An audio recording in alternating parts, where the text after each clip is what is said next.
exact measure of the given angle using the parallel lines cut by a transversal. So this is the given for number 3. Yun po yun, yung sinagot natin kanina. So today, we're going to answer number 4. Okay, the given for number 4, we have the angle 2 and the angle 6. So first, write the given angle, which is angle 2 and angle 6. So after that, using this figure, so we're going to identify the relationship. Based on the given figure, this is angle 2 and this is angle 6. Line L is parallel to line M and the given transversal is line N. Now, what is the relationship of angle 2 and angle 6? Angle 2 and angle 6 found on the same side of the transversal. Angle 2 is found at the interior angle and this is the exterior angle. Now, what is the relationship? Yes or this? Okay, first write the relationship which is the corresponding angle. After identifying the relationship, which is the corresponding angle, identify. What can you say about the measure of corresponding angle? They are what? They are congruent. Meaning, if they are congruent, we can say that angle 2 is congruent to angle 6. Tama po ba? Kasi sabi nyo, they are corresponds. Meaning, they are congruent. So after identifying the relationship, next step is we need to form an equation. How to form an equation? Just simply substitute. What is the measure of angle 2? Ano yung binigay na sukat? Okay, sulat mo siya dito. Papalitan natin yan. Magiging 3x plus 1. And then we're going to change the congruent sign to what? Equal para maging equation. And then what is the measure of angle 6? Okay, we have 4x minus 24. This is the equation now. After writing the equation, we need to simplify. How to simplify? Just combine the like terms. When we say like terms, ito yung mga number na may katabing letter. May letter ba na given? Ano yung variable natin? X. So, sino yung may mga letter X? Si 3x at si... Okay, sino yung pagsasamahin natin? Okay, sino ang ililipat? Kung sino yung mas mababa?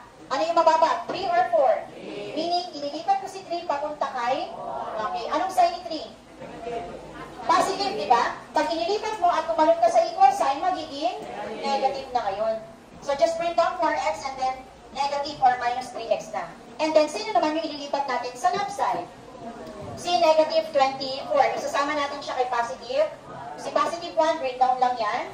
So, si negative 24 ay magiging positive 24 na. And then, after that, simplify na. How to simplify?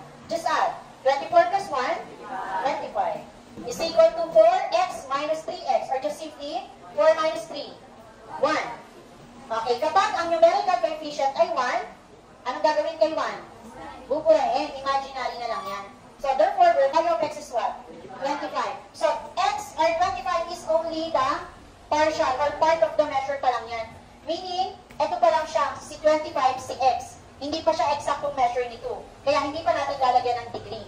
O, paano na natin makukuha exact measure of angle 2? Okay, to find the exact measure of angle 2, just simply substitute. Or sa Tagalog, si x papalitan mo na. Okay, sulat muna natin to. We have 3x plus 1. Ganon din si 6. The measure of angle 6 is equal to 4x minus, okay, lahat ng x papalitan ko na. Okay, this will become 3 times 25 plus 1. Ganon din to. 4 times 25 minus 24. Okay, let's solve na. 3 times 25. 75 plus 1. Okay, 76. Exactong measurement na ba ni angle nito? Yes na po, kasi sinubstitute na natin si x. So, therefore, we can put na a degree. Okay, next, dito naman tayo. 4 times 25. 100 minus 24. 76. Ano sabi natin kanina? The measure of angle 2 and angle 6 are what? They are congruent? Yes, therefore, the value of x is correct. Kapag tinanong, what is the measure of angle 2? Anong sagot? Okay, ito yun.